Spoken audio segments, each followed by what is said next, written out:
It seems the engineers have matters well in hand.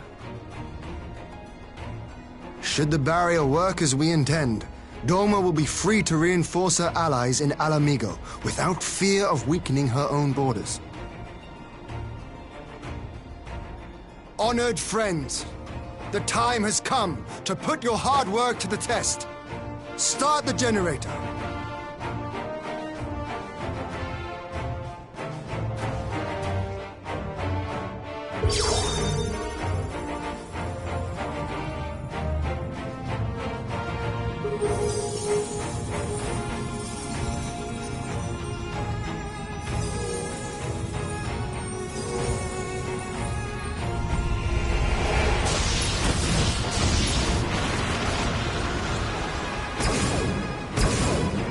Node 1 is operational. Nodes 2 to 8 are reporting similar energy levels. The barrier is forming.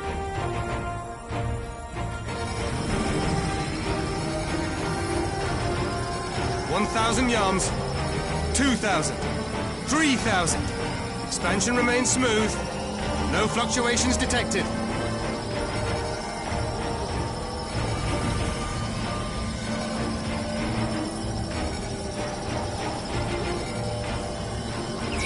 $4,000. 5,000. Target altitude reached. The barrier is holding steady at 5,000 yards. We've done it.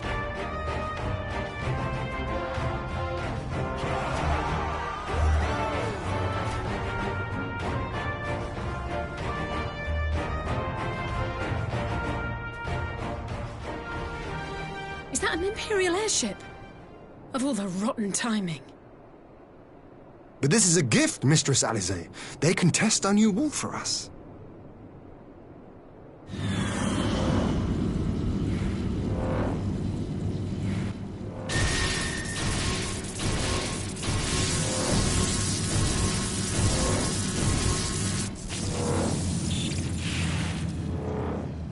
Seems solid enough, though I was hoping for a fireball.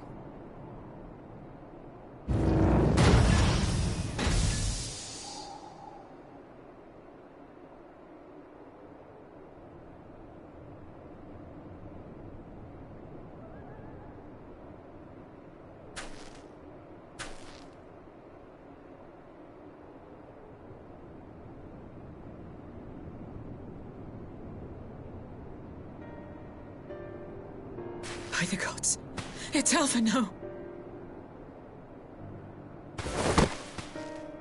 What are you? Let me go! He has my brother! Lower the barrier!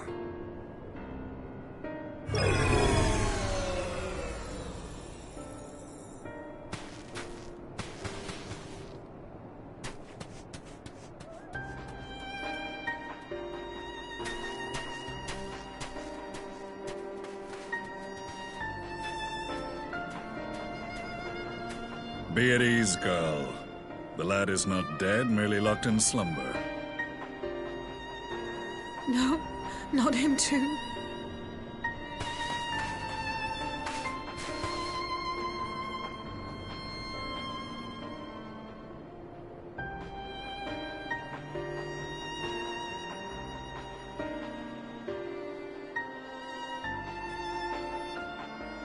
We could identify no cause and found no remedy. Thus I sought to return him to Doma, and into the arms of Lord Hien himself, it would seem. It is a day for fated reunions. Would you not agree, adventurer? Or should I address you as the Warrior of Light?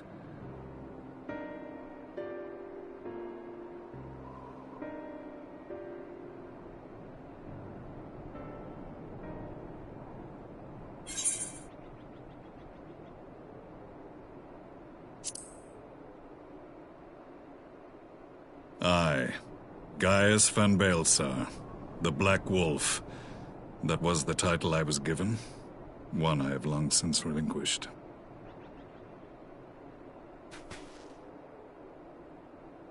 Stand down.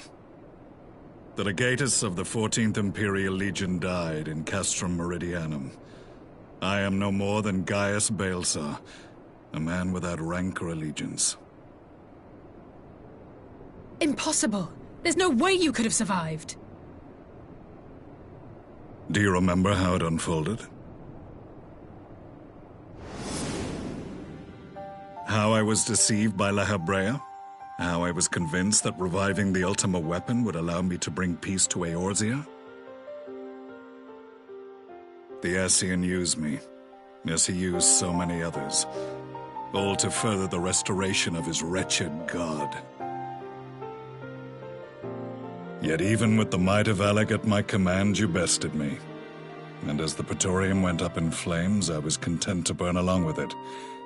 For a moment at least. A moment of folly.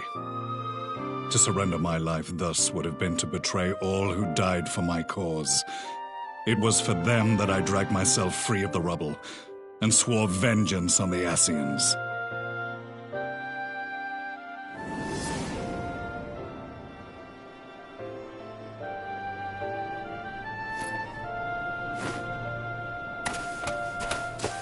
The Black Wolf has shed his pelt, never to return to Garlemald or her legions. I live now only to exact revenge.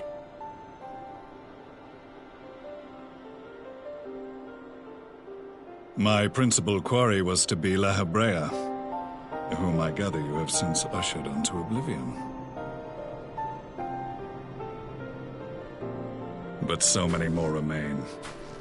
Long as their kind lurked in the shadows, laboring to sow chaos throughout our world, I would see each and every one dragged into the light and put to the sword.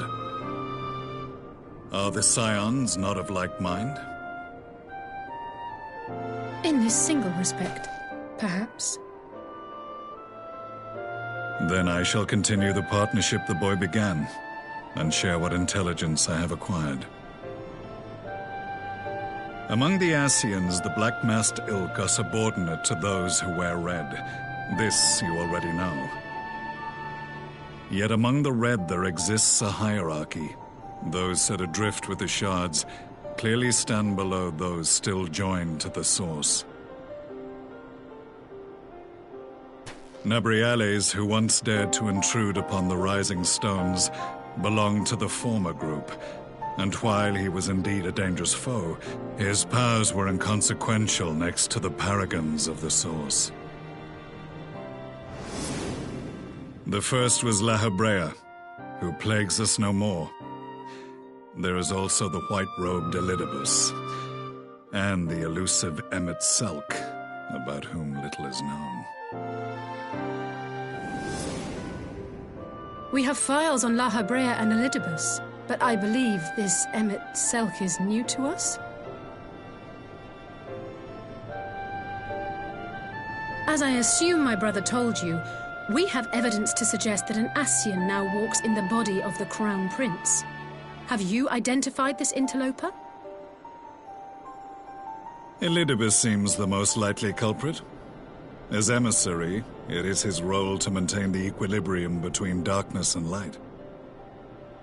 Your many deeds in Hydaelyn's name have upset the balance, and I believe he seeks to restore it by throwing his considerable power behind the Empire. As a leader of the Ascians, he is one of our primary targets. It was on the trail of this very prey that the boy and I came across the scene of a failed uprising. In the absence of a single Garlean casualty, we inspected the bodies of the rebels, and the lack of any external injury drew my immediate attention.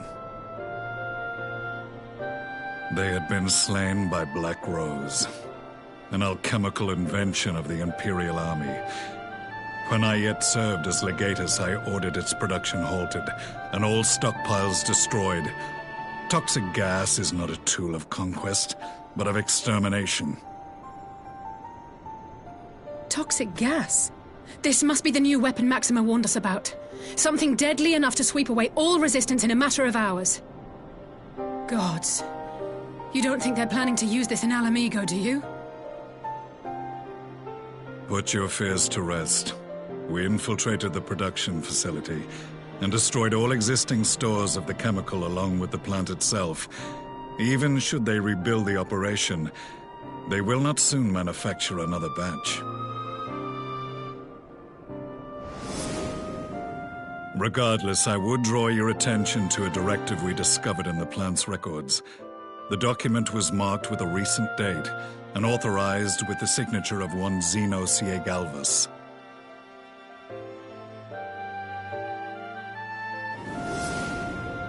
A dead man signing the death warrant for thousands. 'Tis bad comedy.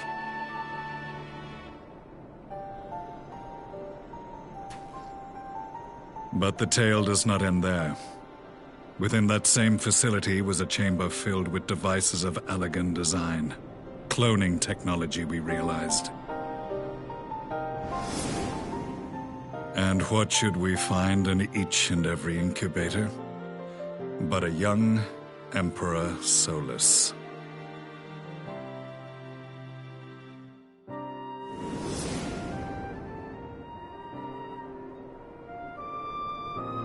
All of which prompts the question, were the Asians responsible for these abominations, or was it the will of the Emperor? I must know which hand guides the Empire. Though I have given up my rank, I am yet a son of Garlemald, and I will fight for the future of my homeland.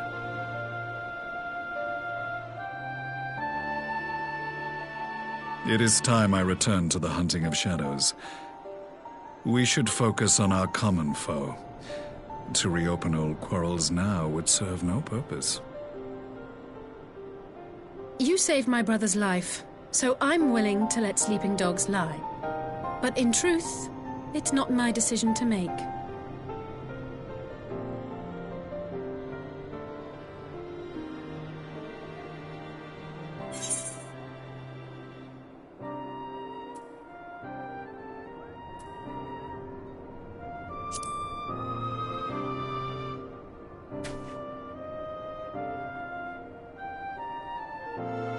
There was a time when I scorned those who placed their faith in false gods, even as I, in my blinkered conviction, place mine in Asian promises. Unlike yours, my strength of will and my restraint was found wanting.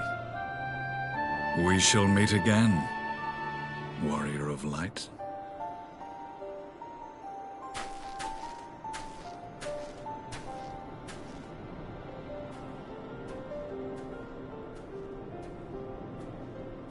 So that was the infamous Black Wolf. An unexpected ally, to say the least.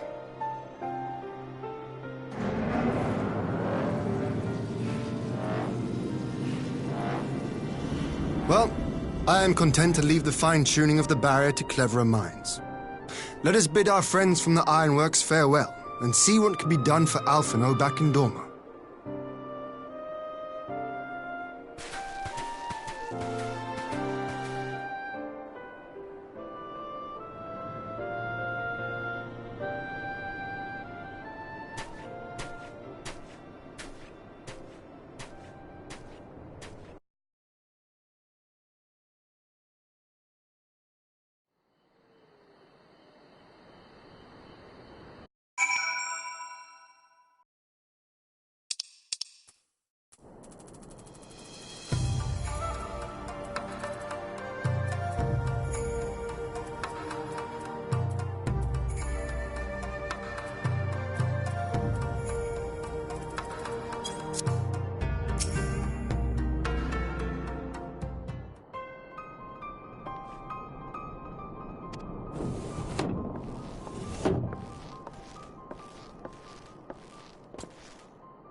Our supplies of Black Rose have been ruined, but the new plant is already under construction. We should have the first batch ready in time for the offensive, Your Radiance.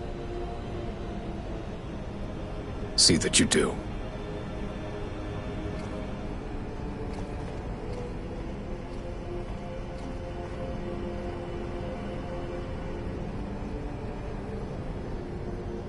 Ah, yes, the infamous Black Rose. If I recall correctly, Gaius did not much care for the invention.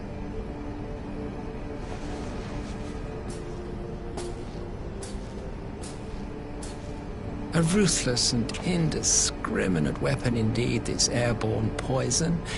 It seems you are capable of making decisions worthy of your bloodline. With no gift for sorcery, we Garleans must look to Magitech to even the odds. If it spares the needless deaths of our soldiers and serves the cause of this empire, there is no method I would not employ. How very noble of you. Truly, though, I must commend you for embracing your role as Emperor. You play the part of the determined ruler well. Sometimes even I catch myself believing.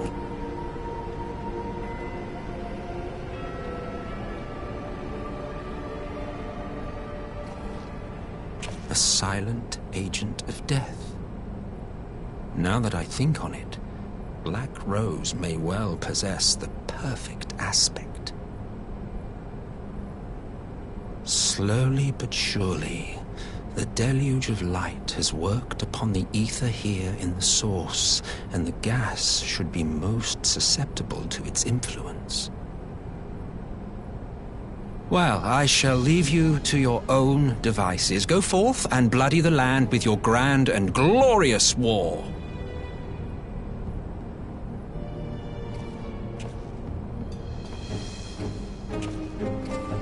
While you do what, precisely?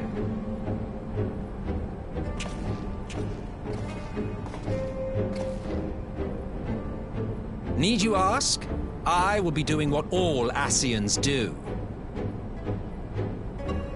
I am well aware that your kind exists only to usher in the next calamity.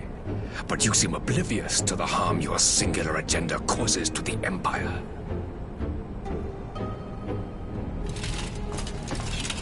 You cannot have forgotten the events which followed your mortal demise.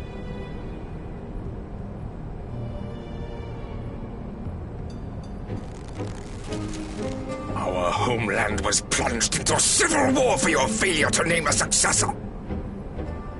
The edifice you so carefully constructed was but a hair's breadth from collapse.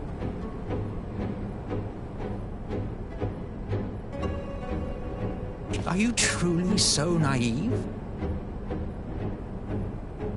You thought me oblivious to the consequences of a departure so painstakingly timed? It was by design? Well, of course it was. Though I will admit the resulting panic exceeded even my wildest expectations. But how can you be surprised? Throwing the world into disarray was the very purpose for which this nation was, as you say, so carefully constructed.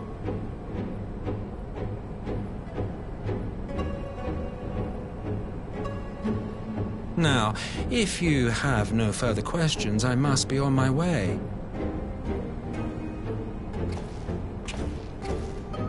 Since we may not meet again in this lifetime, it would be remiss of me not to offer a word or two of gratitude. I really must thank you for this surplus of vessels. I can mold any host into my own image, but having bodies tailor-made for me in this fashion is so much less tiresome. You dabbled in Allagan cloning techniques, yes? It certainly is a compelling, not to mention entertaining, field of research. And of all the options available, you chose the Founding Father on whom to experiment. You have a twisted streak to you, Varus. Like grandsire, like grandson, hey?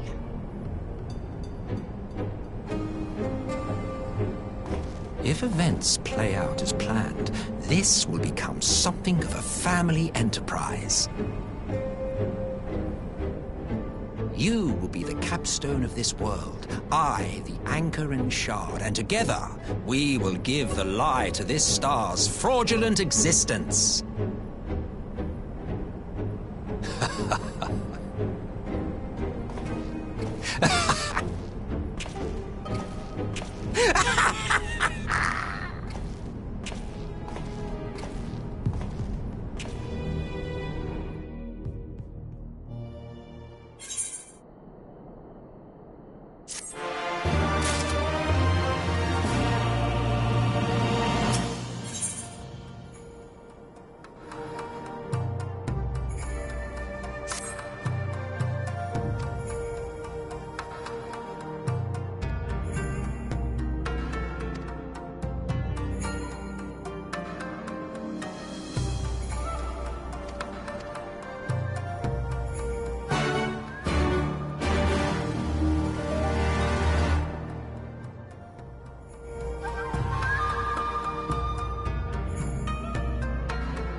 Welcome back, you two. Greetings, Lord Here. Glad you could join us. Glad to be here. I would have come sooner, where our own defense is not in question, but I am pleased to report that our soldiers are assembling for deployment to Alamigo as we speak. We're grateful for your support. Thanks to the efforts of our allies, it won't be long before we've established defensive positions on this front as well.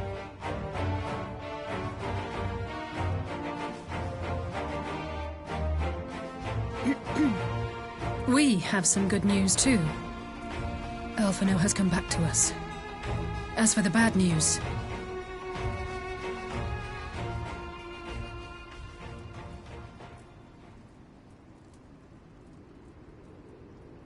So, Alphino won't wake up, Gaius van Baelsar is alive and hunting Ascians, and the Empire is planning to poison us all with toxic gas. Does that sound about right?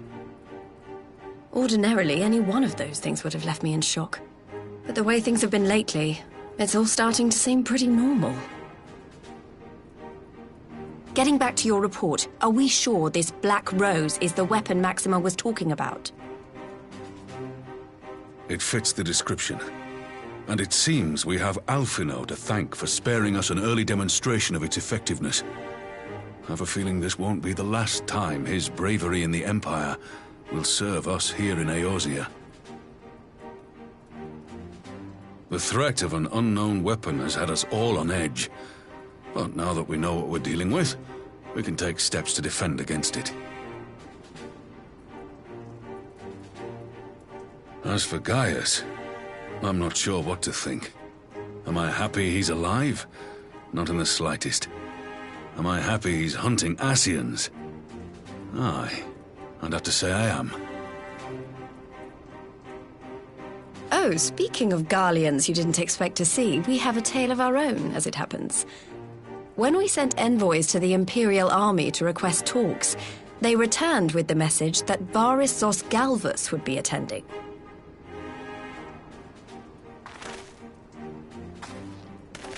The Emperor himself. Well, Varys did sanction the Popularis peace mission. But knowing that an Ascian walks in his son's skin, I do not see how we can trust him or anyone from that nest of vipers. The Alliance would proceed with negotiations regardless, if only to give ourselves more time to prepare. We do, however, require your cooperation. Right. Yes. So, as a condition for the talks to go forward, the Empire has requested that a member of the Scions be present. There'll be a representative from each Alliance nation, of course, but I'm afraid we have to ask that you come along too.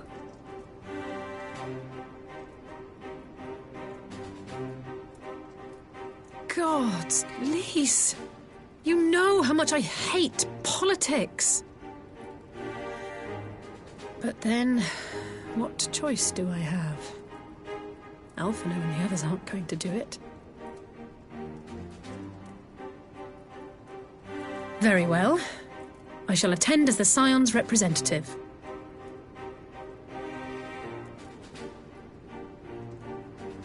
In case you're wondering why I didn't ask you, the Empire also requested the presence of Eorzea's champion.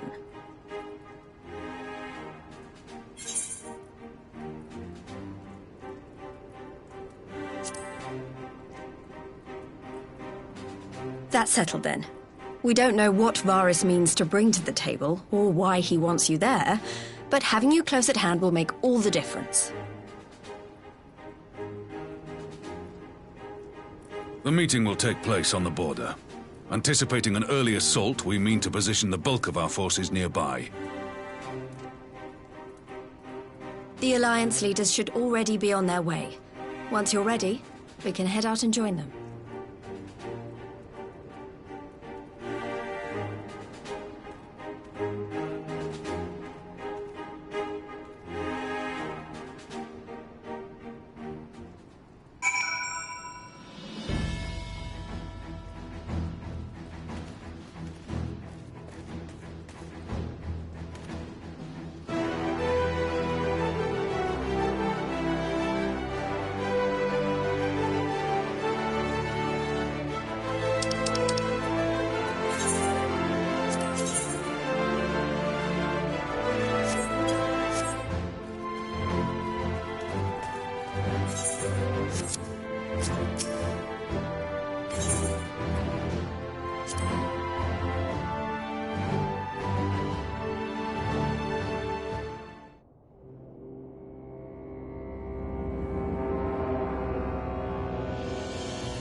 esteemed representatives of the Eorzean Alliance.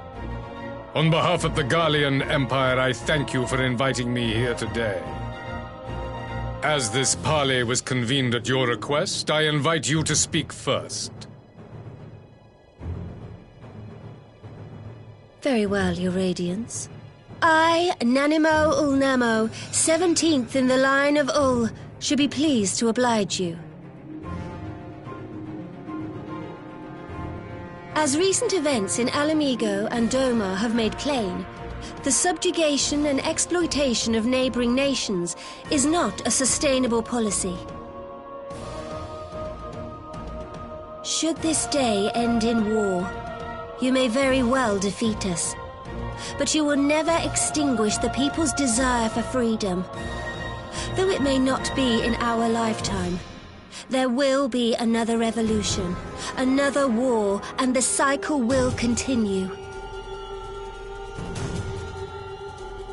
Doma has entered into a concord with the nations of Eorzea, a partnership wherein we recognize one another as equals.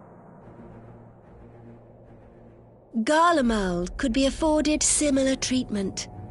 You need only set aside your ambitions and join us in paving a path towards peace.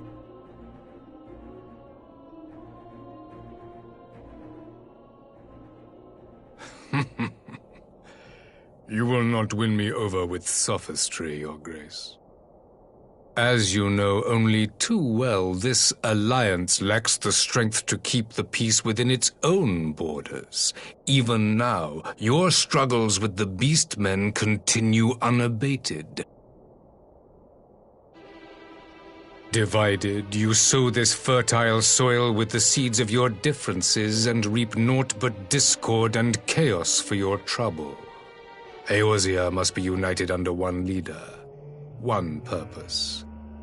I would offer you both and bring an end to your strife. With all due respect, Your Radiance, the only thing that you offered the people of Alamigo was fear and hopelessness. The citizens of Doma can also attest to the meager arms of Imperial rule. There is no purpose to be found in a life of oppression, each day more uncertain than the last. Our people are willing to die for their freedom. A great many already have, and countless more will, if we don't put an end to this madness here and now.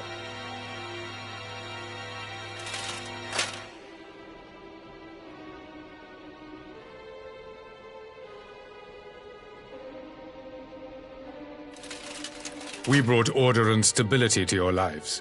This madness and bloodshed is of your own making. You broke the peace, not Garlemald. Peace.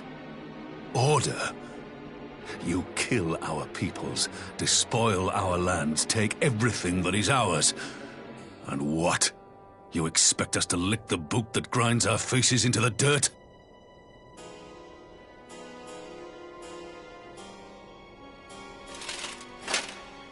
I expect you to weigh the costs. To recognize that countless lives have been lost on both sides in pursuit of a greater good, and to not squander all we have achieved in a fit of petulance.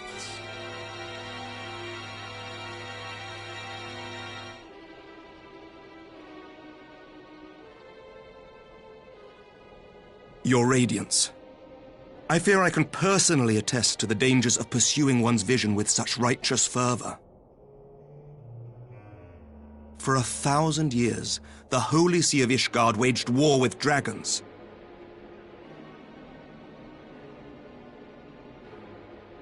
A 1,000 years of sacrifice, of sorrow and hate, in which we bathed in the blood of friend and foe alike.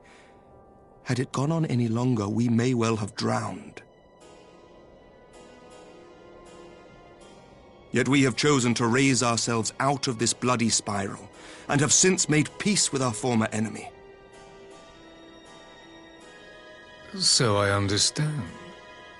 No doubt the dragons were more receptive to your overtures in the wake of their leader's demise.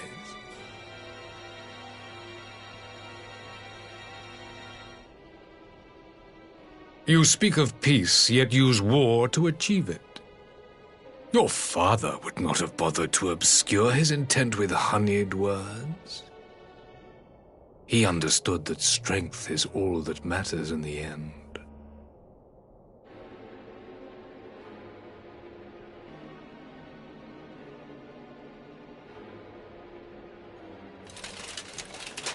Without his clarity of vision, I can but wonder what will become of Ishgard and her people.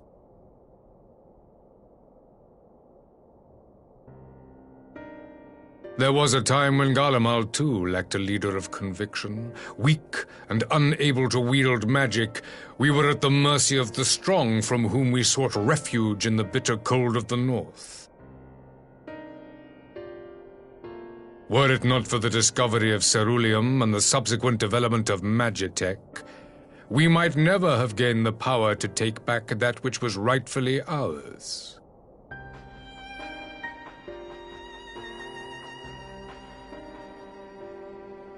You speak as if your people were the first to have been driven from their homes. Limsa Lominsa was built by wayward souls in search of a place to call their own.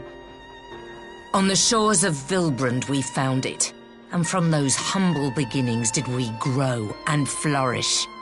And all without robbing our neighbors of their liberty.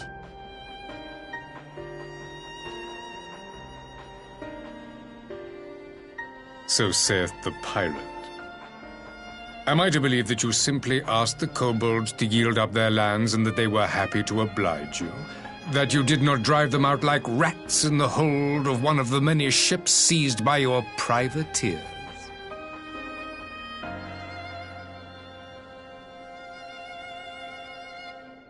I will concede that after centuries of exile, reclamation may be mistaken for invasion. Nevertheless, it is not. And those who till stolen soil have no right to object when cast out in turn.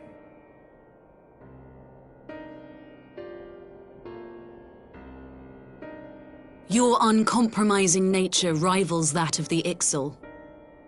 They too lament circumstances which they themselves perpetuate.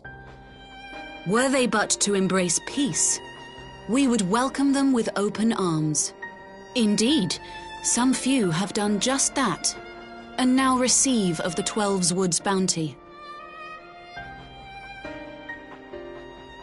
Would that your people might learn from their example.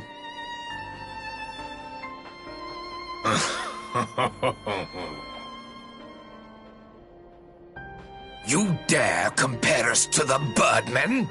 You who thought to invoke the 12 and threaten all of creation?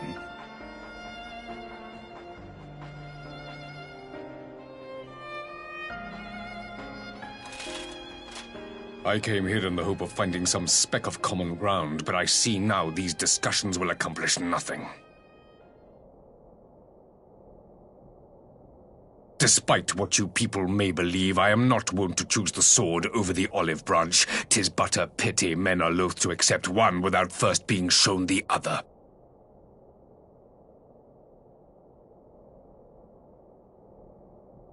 Wait! I beg you. This meeting was supposed to be a chance to find a way forward together, not to bemoan the missteps which brought us here. Please. If you truly consider violence a last resort, there must be a way we can come to an agreement.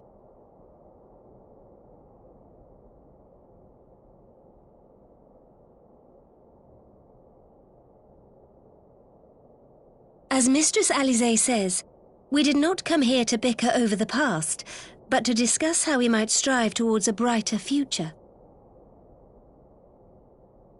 Emperor Varys, may I suggest a short recess, that all present might compose themselves prior to beginning anew?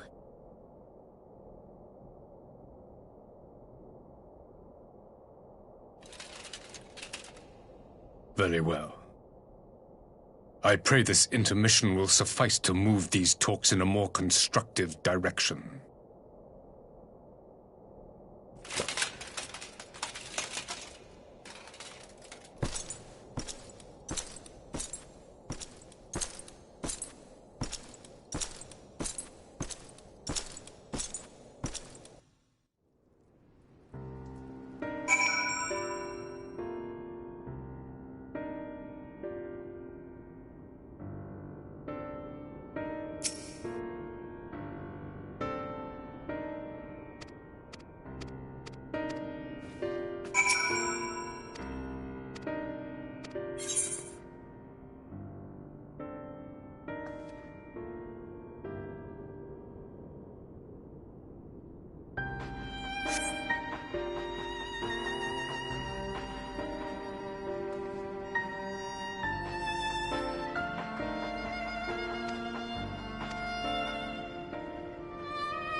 Now then, who would have the floor? Before we resume, I wish to offer you an apology. After you graciously accepted our invitation to discuss an armistice, we have done naught but rebuke you at every opportunity. I believe I speak for all of us when I say we are deeply sorry for our discourtesy.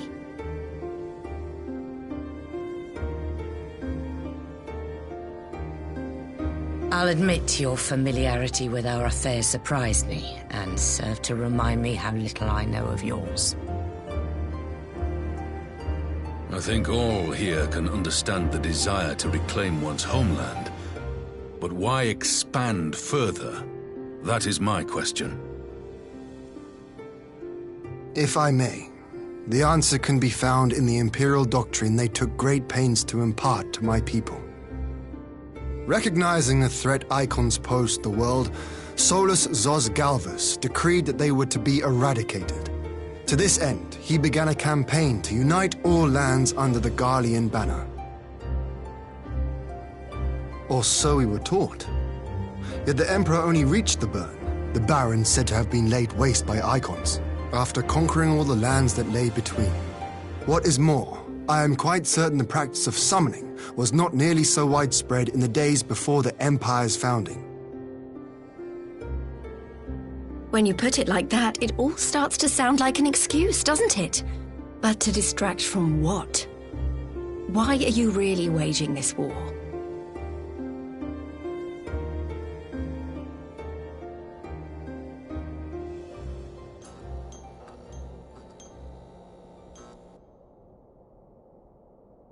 Finally, you ask the right question. I can but hope you heed mine answer and at last accept the righteousness of our cause. My goal is this: to return the world to the way it once was, the way it was always meant to be. In doing so, mankind will be made whole once more.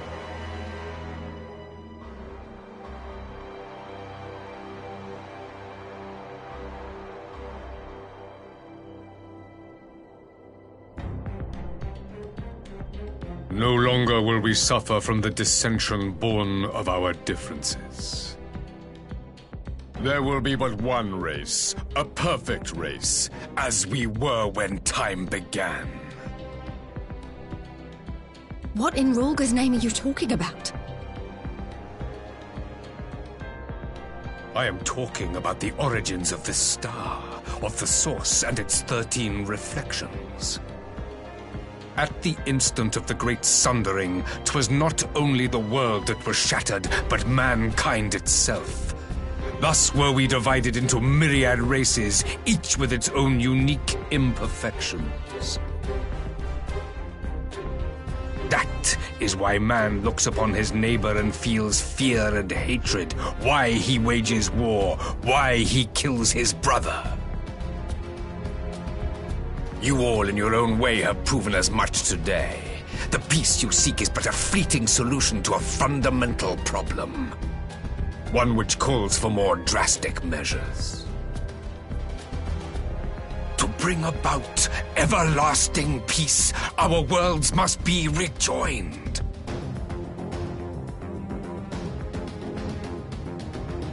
That is the goal the Empire would see realized. The glorious future unto which we shall one day shepherd mankind.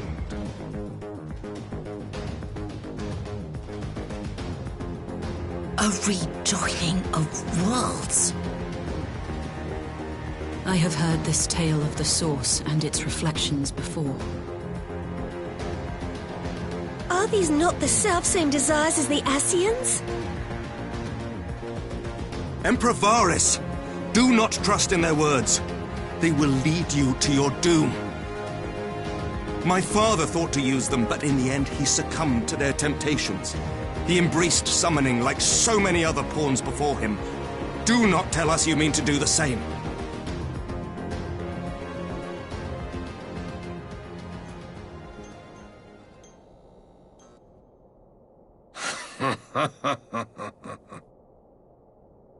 To be a pawn, free from the burden of choice, would be a blessing.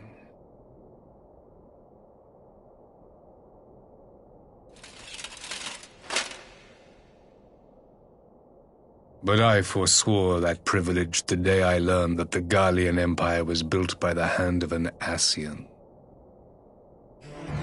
What?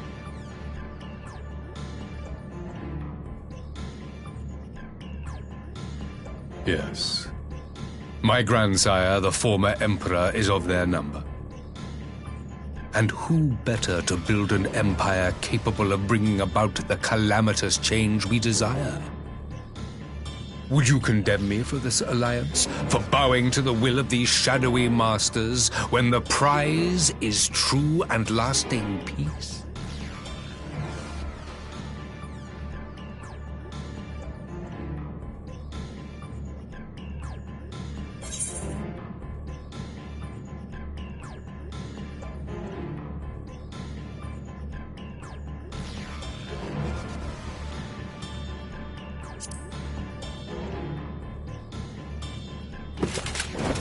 I come not to conquer, but to liberate. To free man from the prison of divergence. Imagine a world united. One perfect race beneath a single standard. An army before whose might these servants of darkness and light would fly as leaves in a storm, never again to meddle in man's affairs. We would be the masters of our own fate.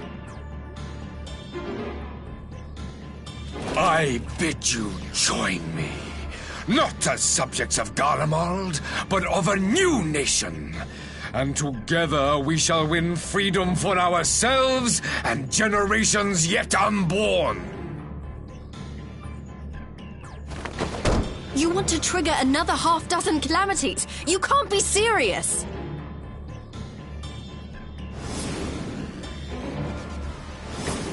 Have you forgotten how many died? There will be no one left! Do you truly imagine we would aid you in your bloodletting? It is unthinkable! Unconscionable!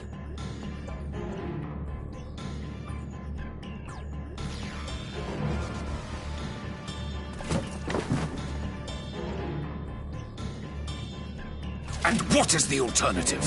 To be as cattle waiting for slaughter? I would have us work together that we might take fate into our own hands.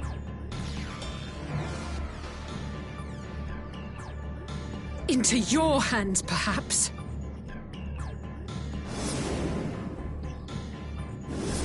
But what of the other worlds, your radiance? With every calamity, you obliterate a star and every soul that dwells on it. To the Ascians, we are all but tiny, momentary specks within an indifferent universe. We cannot hope to oppose them until we have been made whole once more.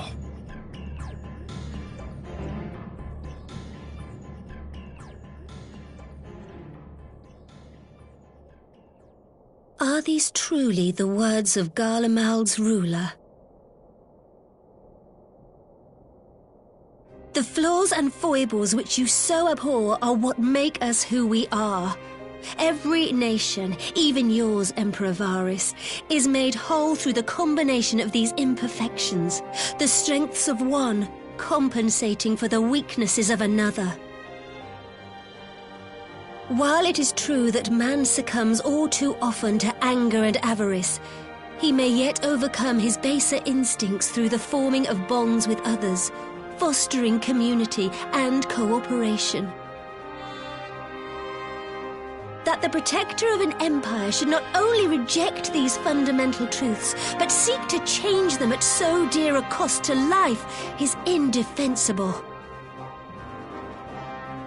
Such a man is not fit to govern.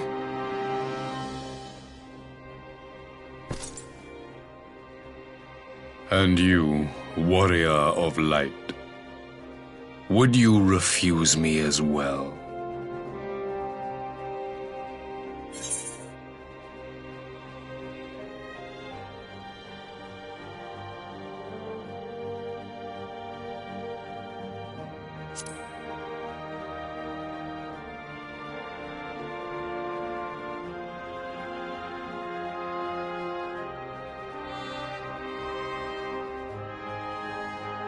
It would seem the Alliance is of one mind on this matter.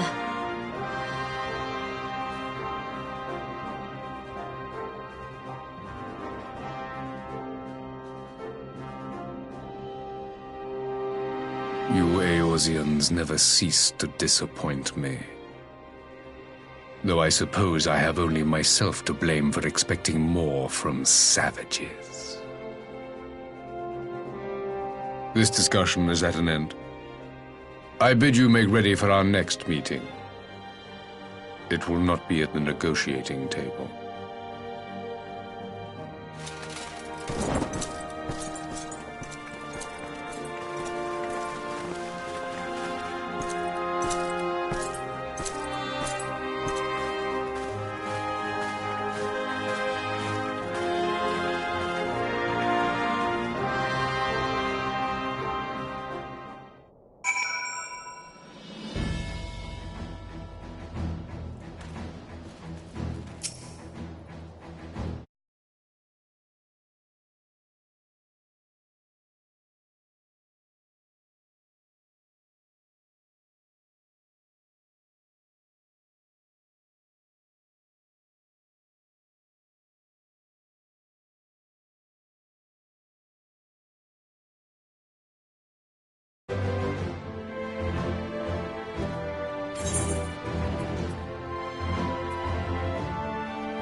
I'm not sure what I was expecting from our meeting with the Emperor, but it wasn't that.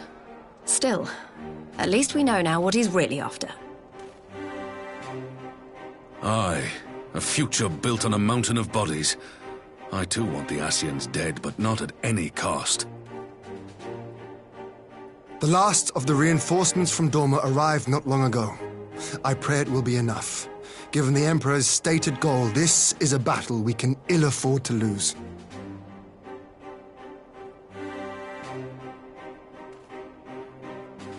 If the Gallians come in force, we may not have much say in the matter, even with our combined strength. We knew from the first that the odds would be against us. But if there is even the slightest chance of victory, we must do everything in our power to seize it.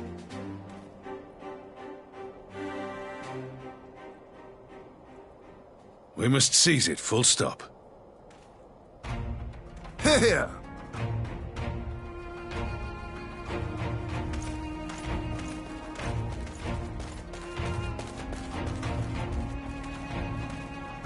The two of you are to join an irregular unit and support the main host. I won't bother asking if you're minded to fight. After coming this far, how could I not? And for once, there's no one around to countermand me. Not that they would. Not even my brother.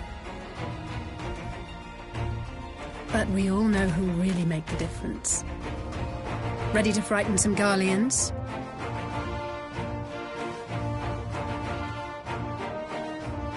Wouldn't want to be on their side. Might I ask you to accompany the Dorman contingent? They are strangers here, and your presence would do much to raise their spirits.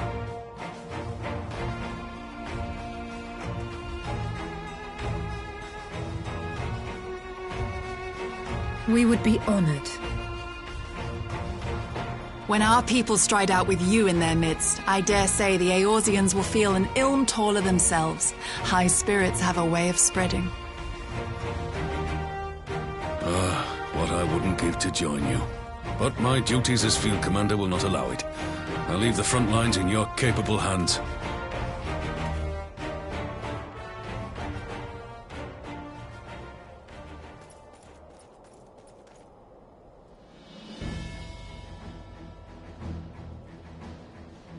Comrades, ready your arms. The hour of battle has come. May the crystal guide us to victory!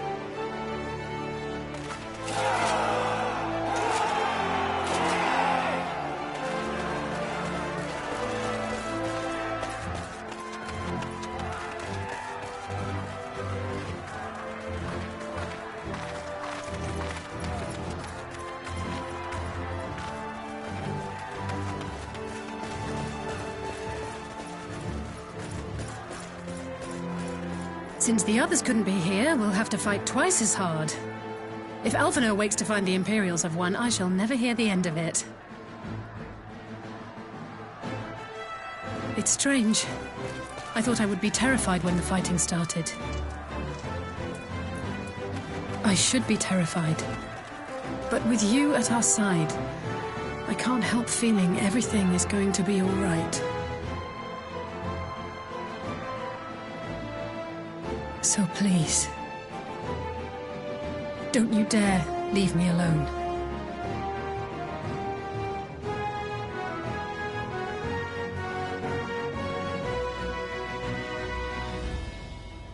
No matter what happens, we have to survive together.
Leave this to me.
You underestimate me!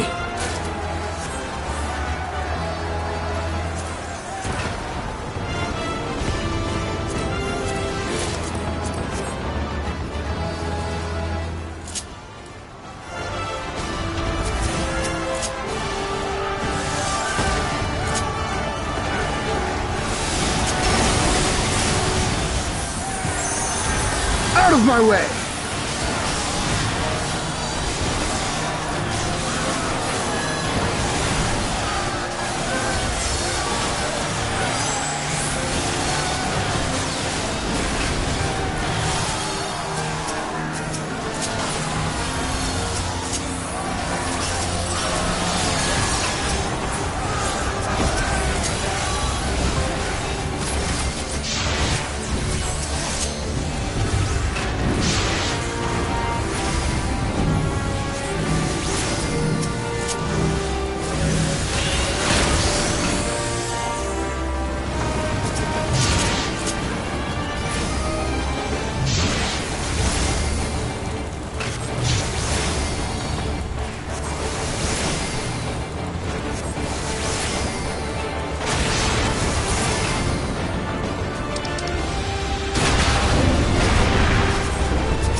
To get serious!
There you are, and none the worse for wear. Indeed. I had hoped we might do more to help, but there seems to be no one left to fight. A tactical withdrawal, perhaps? We should give chase. Finish them off while we have the chance. Imagine the other surprise when they wake to find the war already won.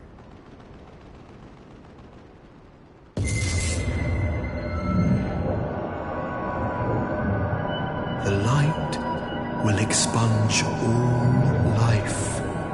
Only you can forestall the calamity.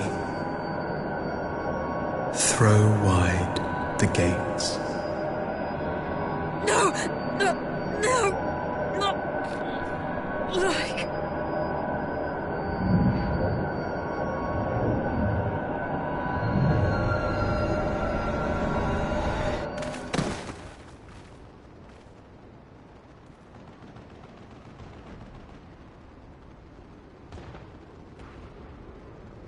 Oh no. Don't tell me. Are you all right?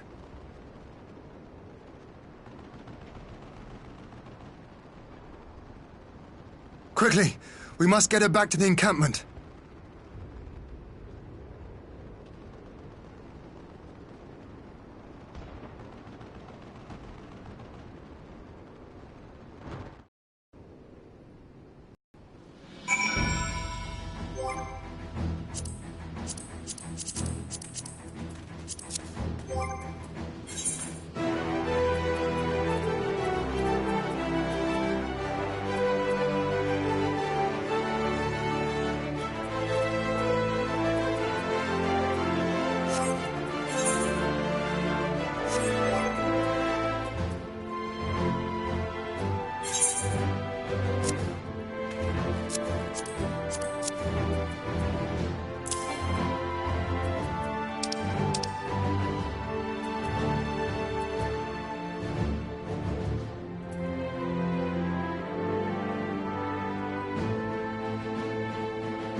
There have been several skirmishes along the border, but as yet neither side has delivered a decisive blow. We had long assumed that the Garleans would overwhelm us in a straight fight, but we seem to be gaining ground, albeit slowly. As to why that might be, the most likely explanation is that they have yet to commit all their forces. Still, we're winning, and our latest intelligence suggests the Emperor has retreated back to Garlemald. In light of this, we're considering launching an offensive with the aim of pushing the front line forward and giving ourselves some room to breathe.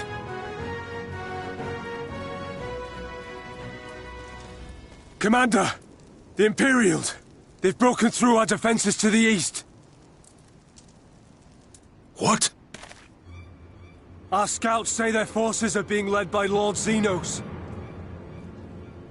Lord Heian and Commander Hext have taken their troops to provide support, but we don't know how long they can hold out. So, they've been biding their time, waiting for his arrival, have they?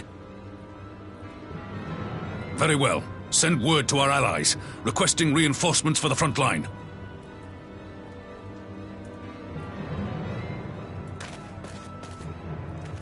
Should the worst come to the worst, I may need to enter the fray myself. But what of you? Do you still have the strength to fight?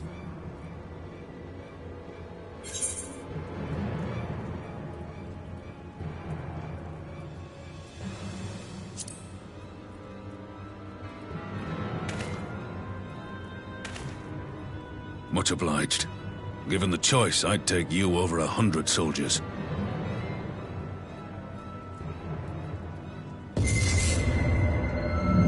Why won't they open? Please, I bid you open!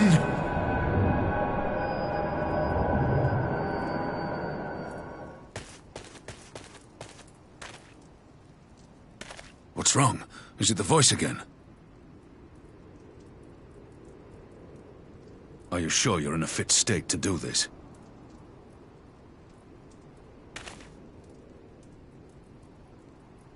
May Ralga grant us strength. Give 'em hell, lad. I, for my part, will defend this place to my dying breath.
This one's for you, Ada!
of a shinobi's power.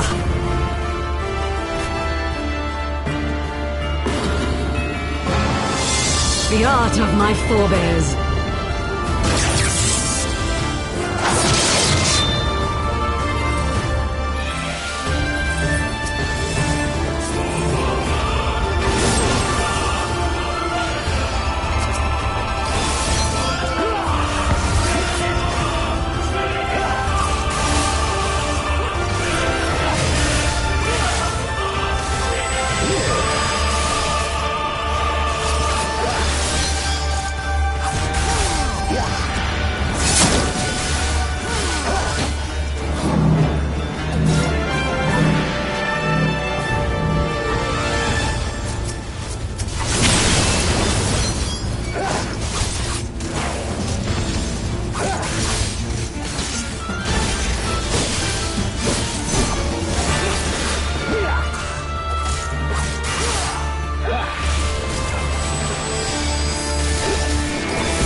Magic?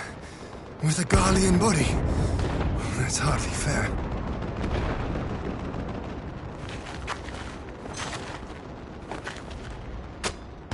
Still, he must be stopped, no matter the cost.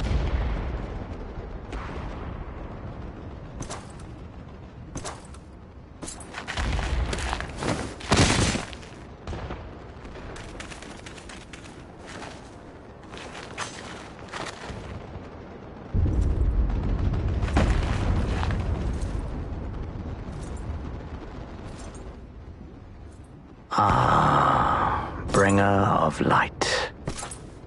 It has been too long.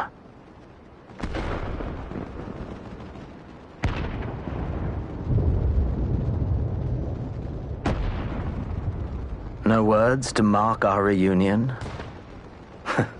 So be it. Equilibrium must be restored, and only your death will redress the balance.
There have been several skirmishes along the border, but as yet neither side has delivered a decisive blow. We had long assumed that the Garleans would overwhelm us in a straight fight, but we seem to be gaining ground, albeit slowly. As to why that might be, the most likely explanation is that they have yet to commit all their forces. Still, we're winning, and our latest intelligence suggests the Emperor has retreated back to Garlemald. In light of this, we're considering launching an offensive with the aim of pushing the front line forward and giving ourselves some room to breathe.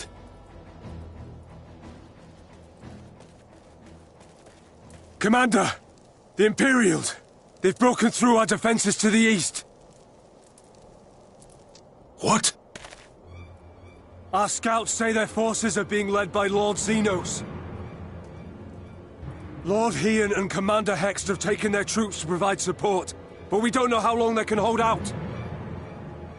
So, they've been biding their time, waiting for his arrival, have they?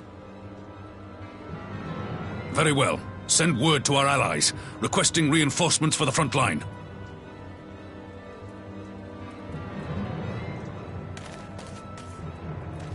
Should the worst come to the worst, I may need to enter the fray myself. But what of you? Do you still have the strength to fight?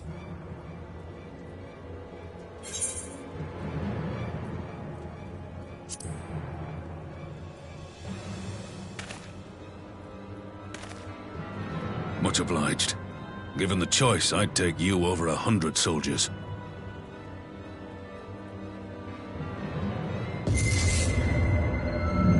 Why won't they open?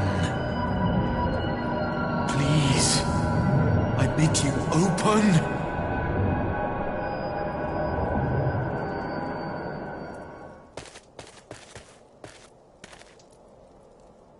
What's wrong? Is it the voice again? Are you sure you're in a fit state to do this?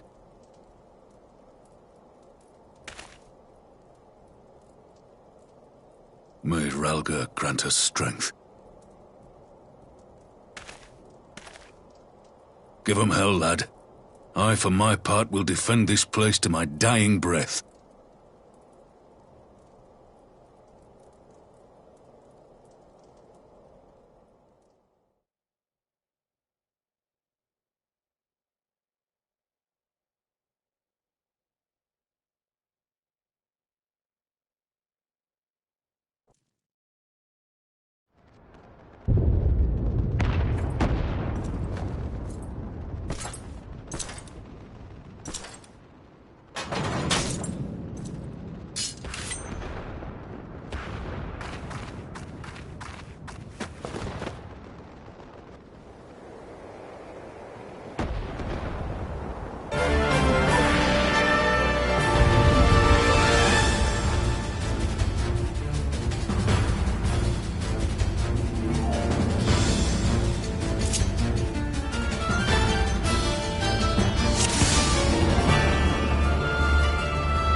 This one's for you, Ada!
savor the shinobi's power.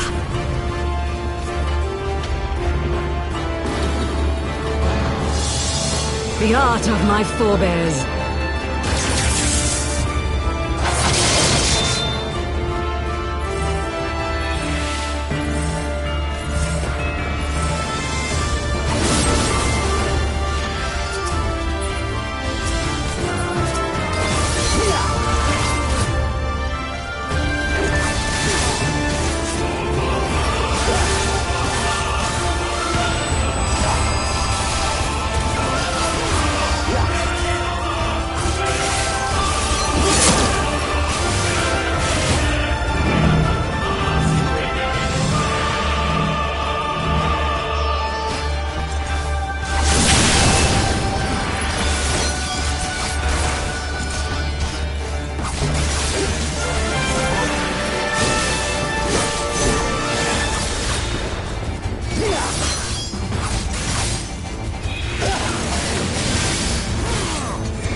Magic? With a Garlean body? That's hardly fair.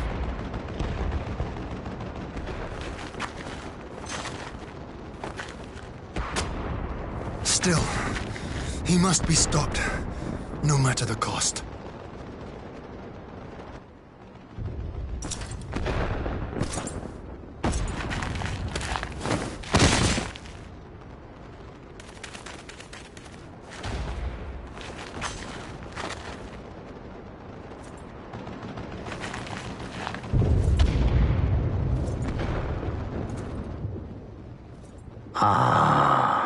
Bringer of light. It has been too long.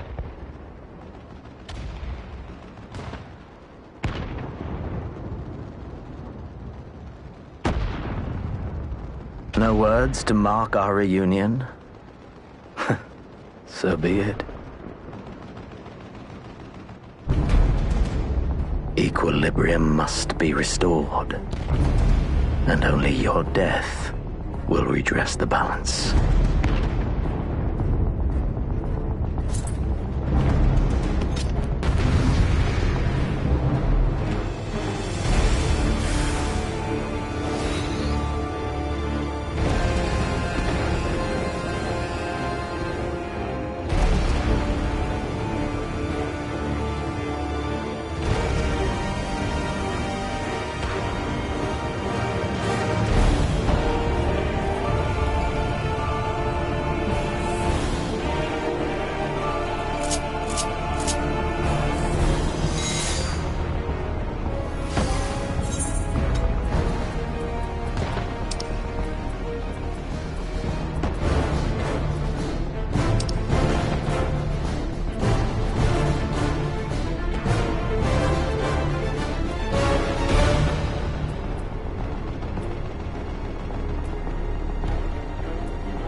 Your mother chose her champion well. Yet, for all your strength, you will still fail.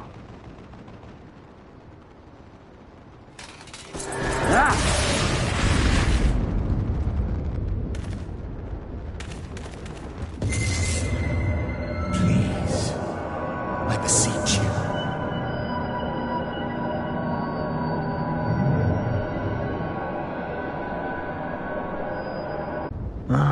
Someone calls to you. Too late, alas.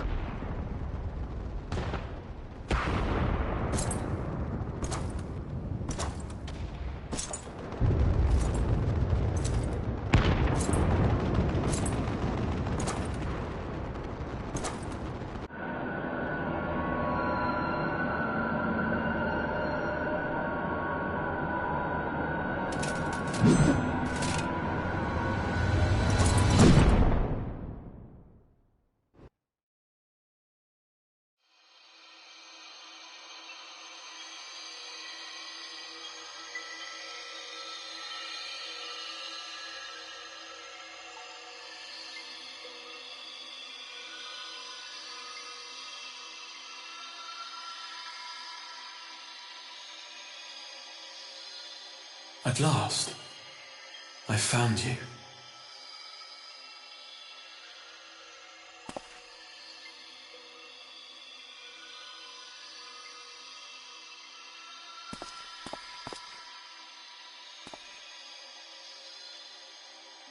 Please, there's no cause for alarm.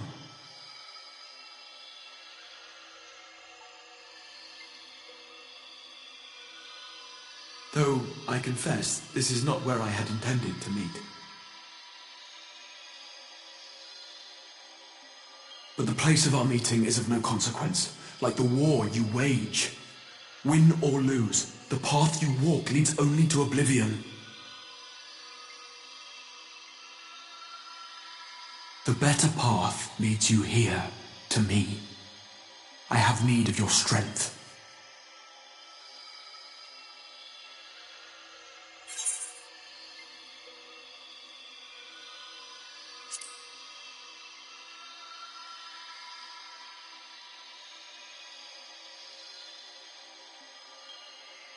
I'm afraid such questions will have to wait. We have precious little time, and your work is not yet done.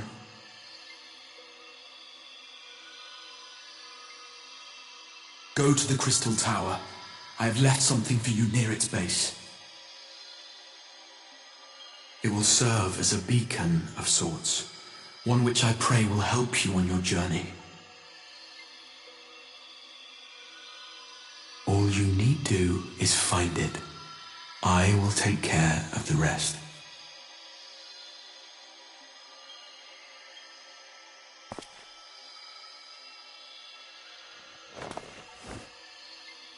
Soon, we will throw wide the gates.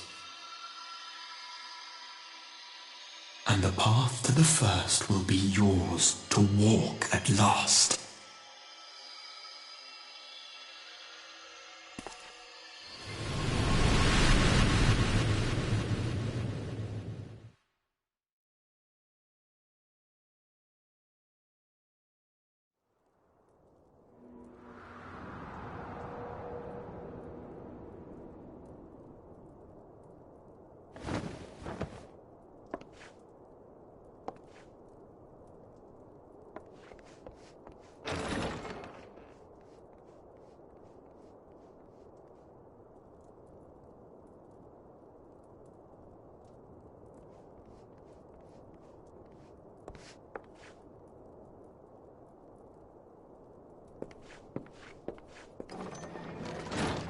You're awake. Thank heavens.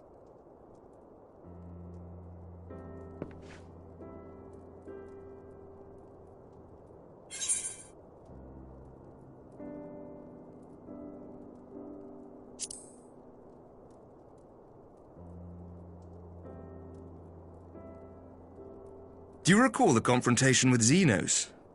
You were the first to come to the aid of Mistress Lys and the others on the front line.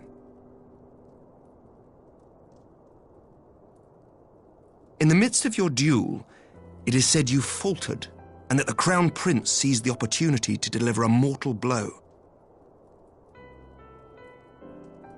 Yet before his blade could find its mark, he was distracted by the arrival of a second adversary who bore you away from the battlefield and into the hands of our chirurgeons.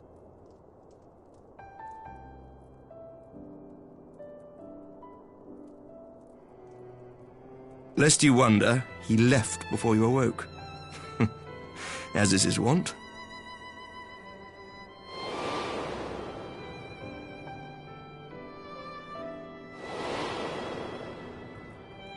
Estinian never was one for emotional farewells.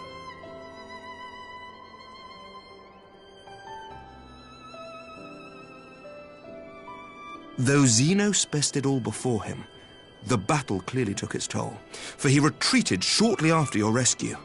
Seeing this, the remaining Imperial forces decided discretion was the better part of valor and pulled back, allowing us to re-establish our position. We have since received word of renewed unrest in the provinces, doubtless inspired by the efforts of the Eorzean Alliance and our Far Eastern allies. Nor does the good news end there. We have also come into possession of intelligence suggesting unrest within the Imperial Court. This would certainly explain why both the Emperor and Lord Xenos appear to have abandoned the fight. A long-awaited ray of hope in these dark times.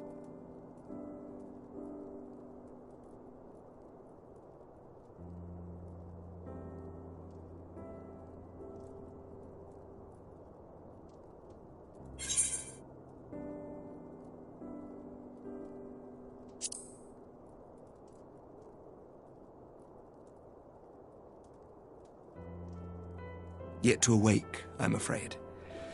But please, concentrate on your own recovery for now. You have carried the hopes of some half-dozen nations, and we are all eternally grateful for your efforts. But no one is without their limits, not even you. Leave this fight to us, my friend. You have earned your rest.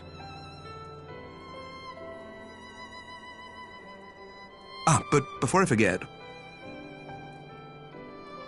I was asked to deliver a message as soon as you awoke.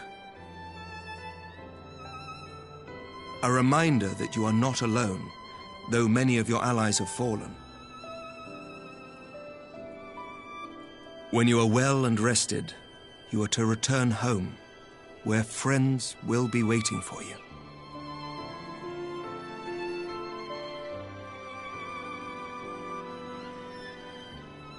Now, if you will excuse me, I must return to the front. May we meet again soon, under happier circumstances.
By the 12! I don't believe it!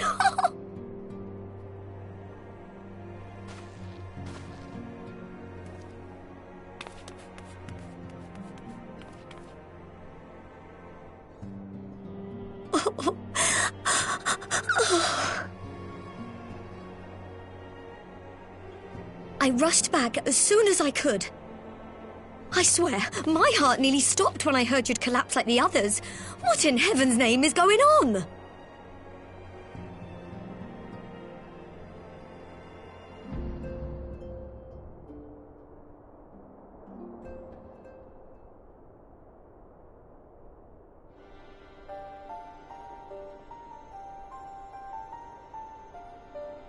Win or lose, the path you walk leads only to oblivion.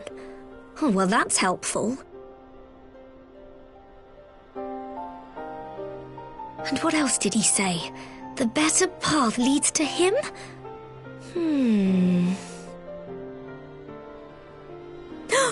If his is the voice you've all been hearing, perhaps the others are with him. Sir Emmerich said the fighting had reached a stalemate, didn't he? But if that monster masquerading as Xenos comes back... Thancred, Yestola, Urianger, Alphino, Alize. You're going to need all of them on your side to defeat him. And I forbid you from going to face him on your own, do you hear me?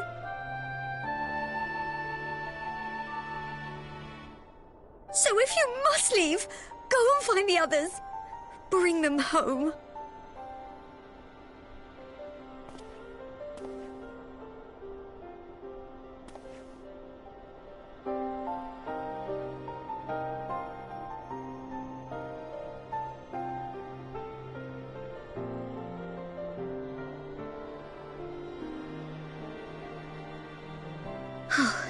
As for where to start, you said the stranger had left a beacon for you at the Crystal Tower, right? But how are you to find it, now that the tower has been sealed shut?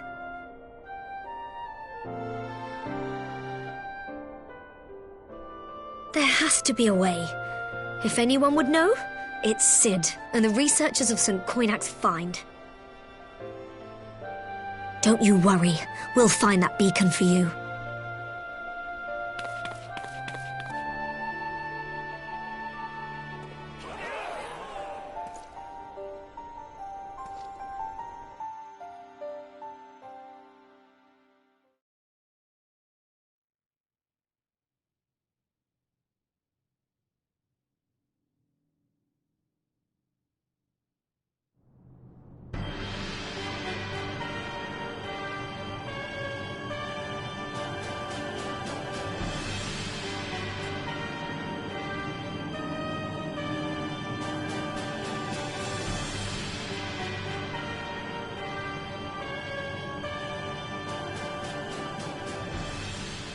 I pray you have good reason for abandoning the front. How could I remain there while the rumor that my son is possessed by a demon spreads like a sickness here at home? I will not be made to fight for the throne a second time. But what of you? Did you not tell me you would destroy Eorzea's champion with the ease that one might swat a fly?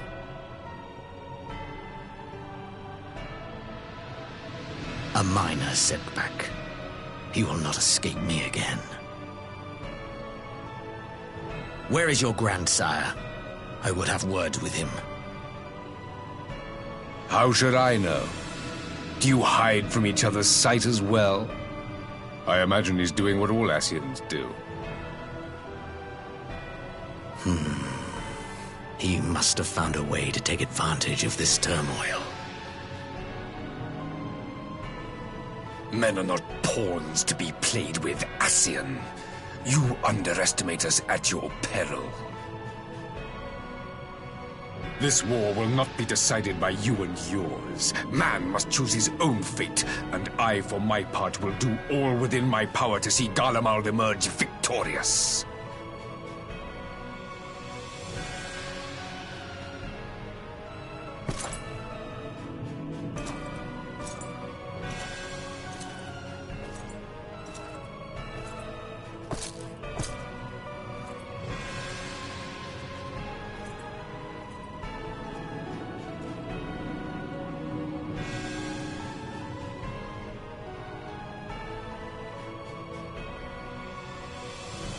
Pray forgive the intrusion, Your Radiance, but the requested preparations are now complete.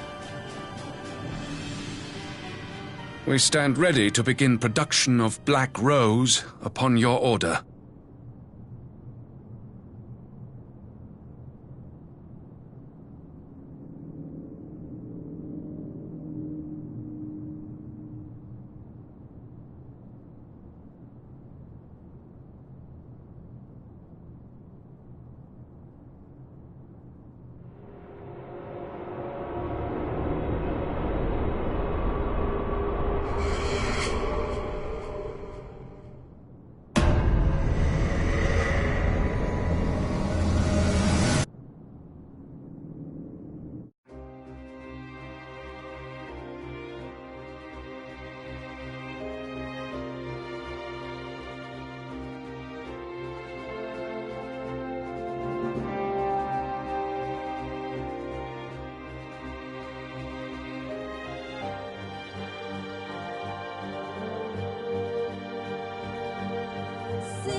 fire in your hearts, steel as you sound the horns of the war.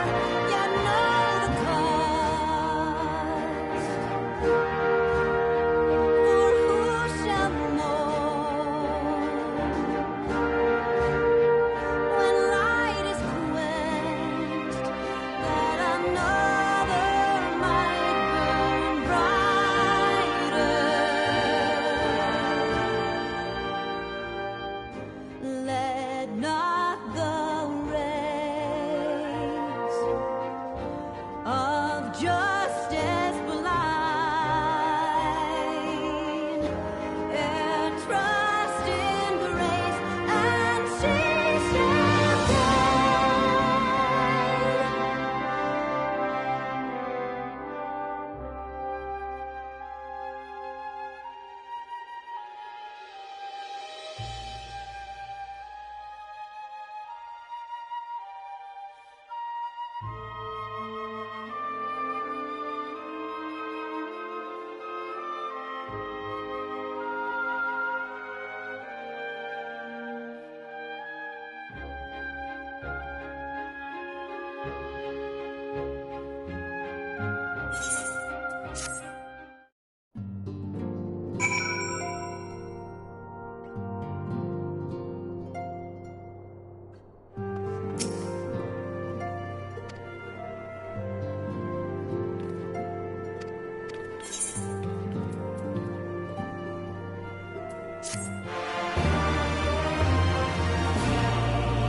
My enemy, my friend, had I been but a step faster.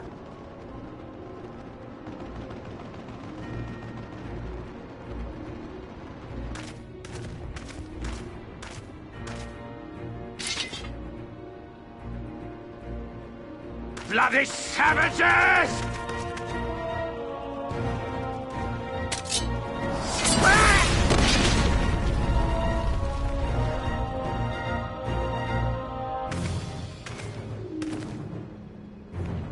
A pity your hunt leads you elsewhere. Not that I am surprised. May you find joy in it.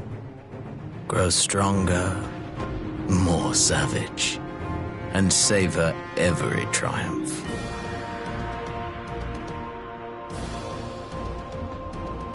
In the meantime, I will reclaim that which is rightfully mine.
Look how many people there are! Should we get to it then? Pick up anything that seems the least bit device-like, and we'll make ourselves a pile. Well, if it isn't the hero of the hour, maybe you'll change our look. We've found bugger all without you. Biggs! Wedge!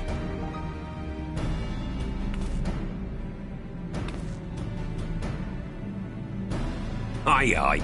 Well, we could hardly say no to a call for aid from the Scions. Jesse called it the chief of some other business, so we'll be working twice as hard to make up for his not being here. Thrice as hard, even. Thank you, both of you. I'm sure we'll find that beacon in no time.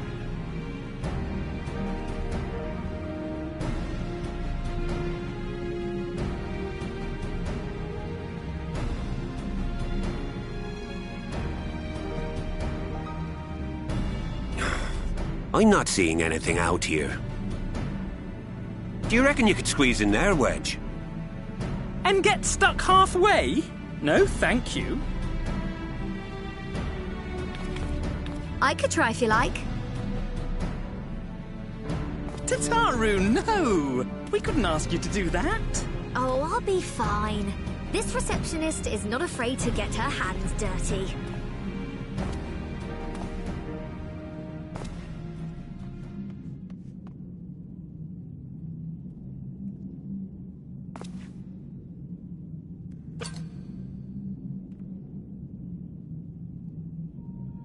Sorry, I meant to say, the scholars haven't finished their preliminary assessment of the site yet, so we're not supposed to venture too far in.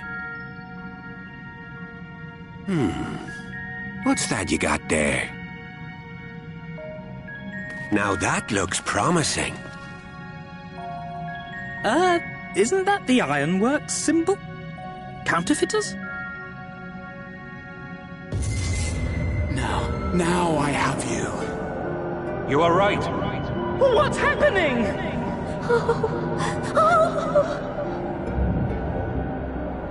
Stay with me. Focus on my voice. Let expanse contract. Eon become instant. Wait, this must be it. The device. Oh, this is supposed to happen. Throw wide the gates that we may pass. Oh, safe journey, warrior of light. Find our friends and bring them home.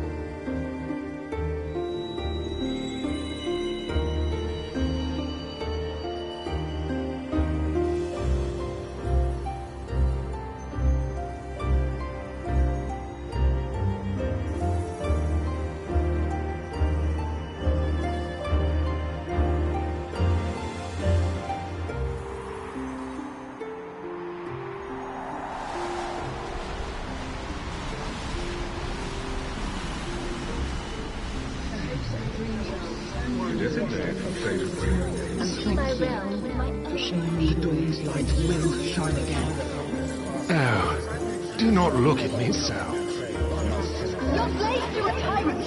There's no freedom in that. This is one battle you cannot fight. Away with you. Same spirited accounts always comes in well. We did everything right. Everything that was asked of us, and still it came to this.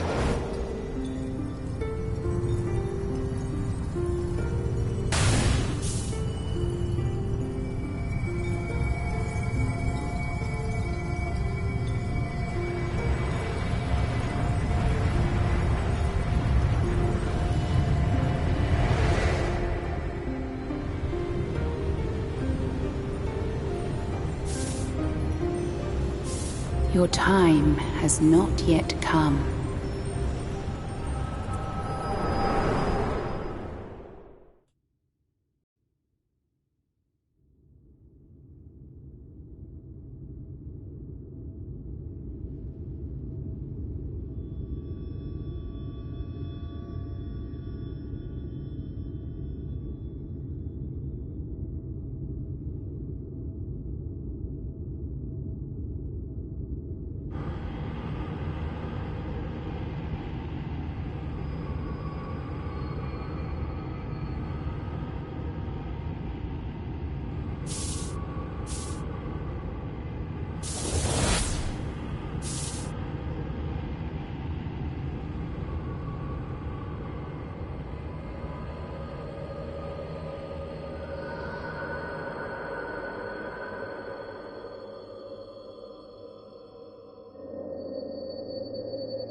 From endless dreams I awake.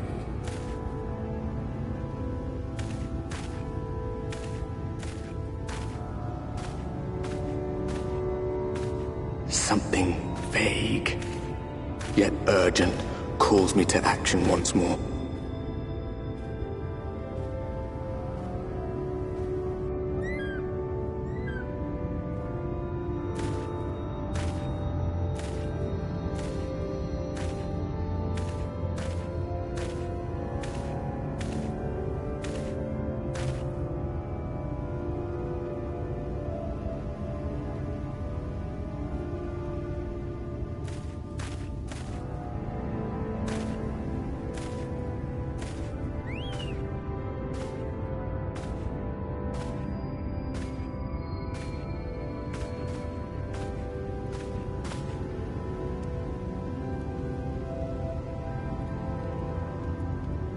Rare to meet someone out here who's not a peddler themselves. What brings you into the wilds this time of night?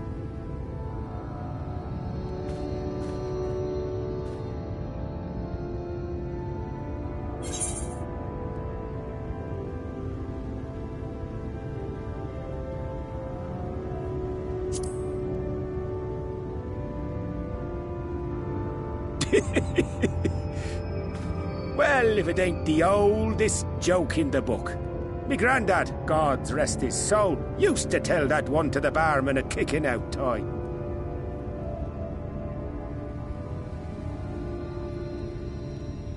And when, pray tell, did we last have a dark night? You rotten old drunk yet, he'd reply. Yeah.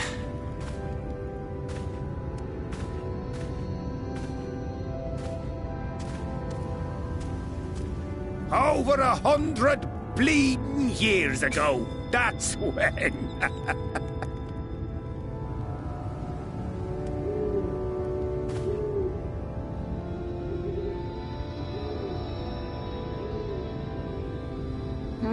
You got that look down to a T. I'd almost think you meant it. Ah, got to you, did they? Poor beggar. That explains it then.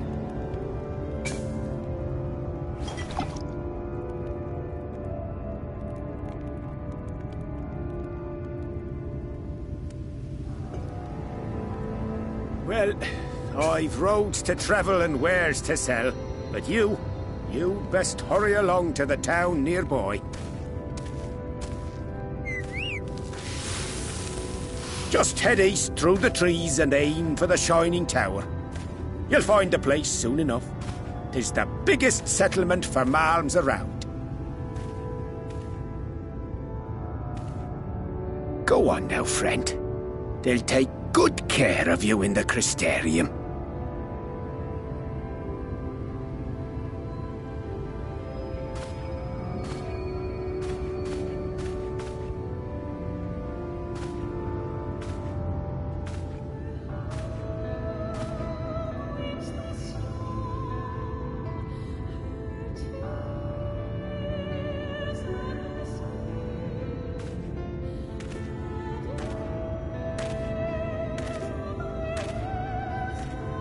Dizzying heights it rises, the gleaming spire, its tip threatening to pierce the blinding canopy.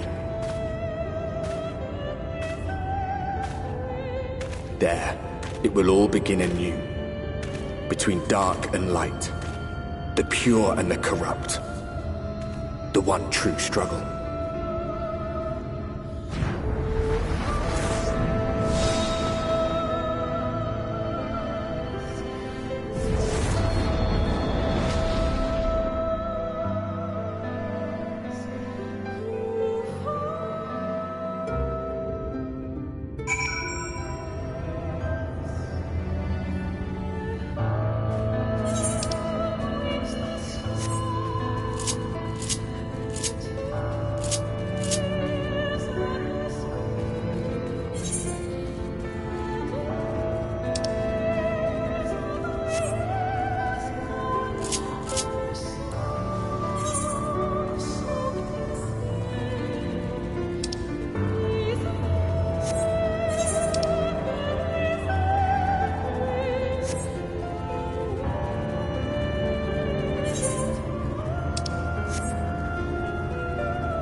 Halt!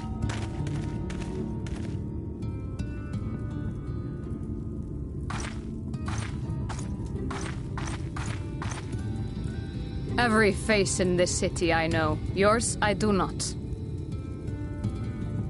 This is the threshold of the Crystarium, stranger, and I am its gatekeeper. If you would enter, you will answer my questions.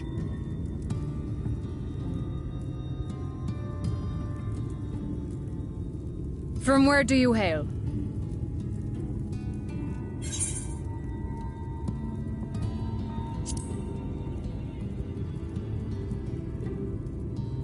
Do you take me for a fool? No such place exists. Had you given me an honest answer, I would not have barred your way. We care little here for a person's place of origin. But instead, you chose concealment. And I will not suffer you to pass.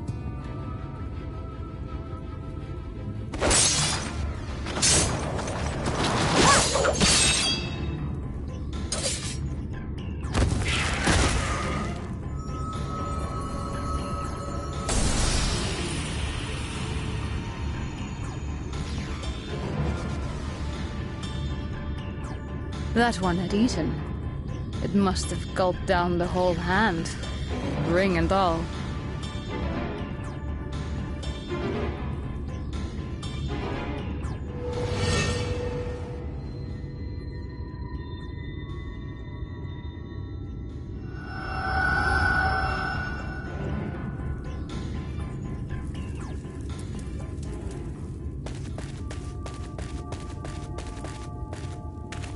Everything all right, Captain?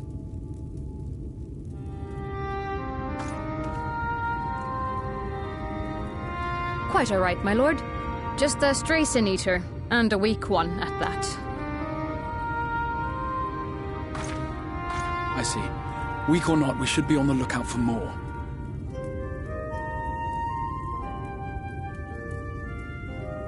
But I see you've met my guest.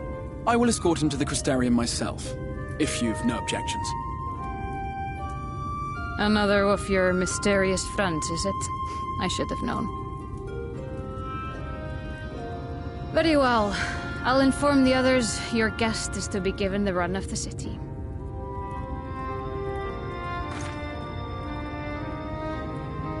Pray forgive my less than cordial welcome. May the rest of your stay with us be a pleasant one.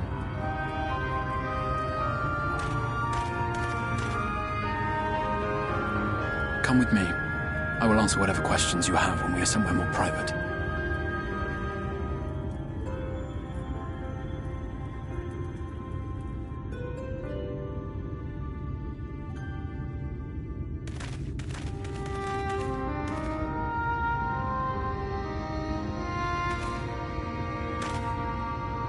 Right then, before we plunge into the wheres and wherefores, let me first thank you for answering my summons.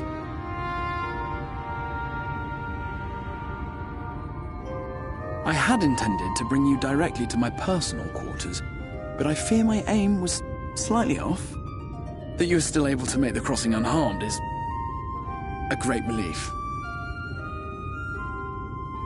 And so, we come to the question of where. The realm in which you now find yourself belongs to one of the 13 reflections, or shards. The first, to be precise, even if its inhabitants are largely oblivious to the fact. As to wherefore, having been awarded the rather grandiose title of Crystal Exarch, I, in my capacity as caretaker of the Crystarium, thought to seek the aid of you and your companions.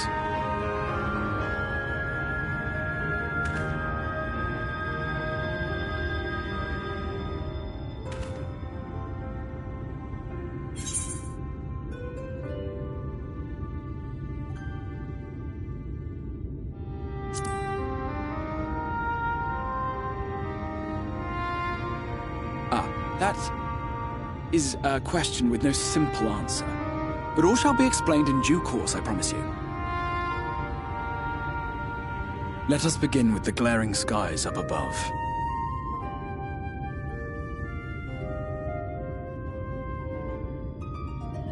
Here in the first, the world has been all but consumed by primordial light.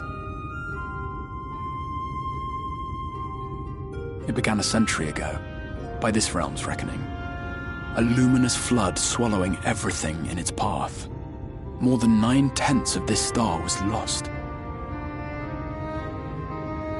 And the fortunate few who survived are hounded by abominations born of that catastrophe even now.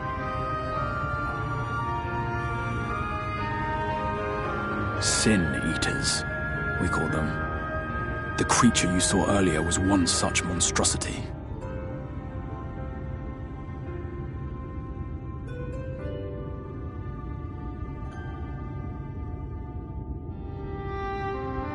It was to save the First from this menace that I learned to bridge the rift between worlds, that I might call upon the aid of the greatest of heroes. Though it meant depriving a world of its champion, I had to try, for in saving the First, you would bring salvation to the Source as well.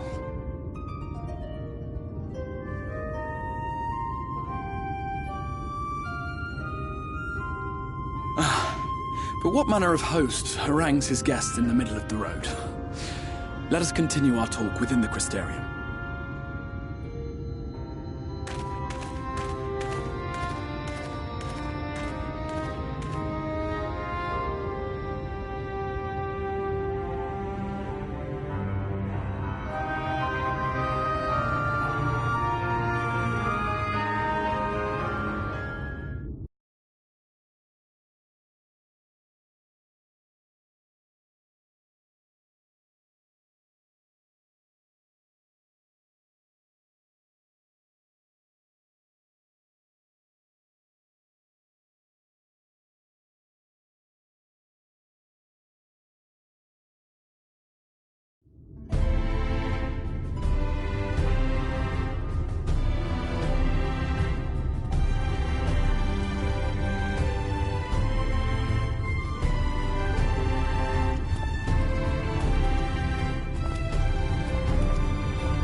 Vibrant city.